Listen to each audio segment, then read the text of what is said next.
Jā, šodien 12. decembris, gads iet uz beigām. Un ir viens objekts, kurš ir noslēdzies sadarbībā ar attīstītāju Kik Construction. Bauskā īres nams, kurā māja elpo uzstādīja 140 ventilācijas iekārtas.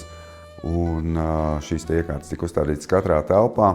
Un tiešām ļoti liels prieks par attīstītāja pieeju ventilācijas jautājumam jau no paša sākuma. Un tātad vēl viena interesanta lieta, ko attīstītājs ir šeit ieviesis, kad katrā dzīvoklī uz visām ventilācijas iekārtām, kas atrodas dzīvoklī, ir viens centrālais slēdzis. Tātad potenciāli un jau esošie īrnieki varēs šo visu sistēmu ieslēgt un ieslēgt kopā.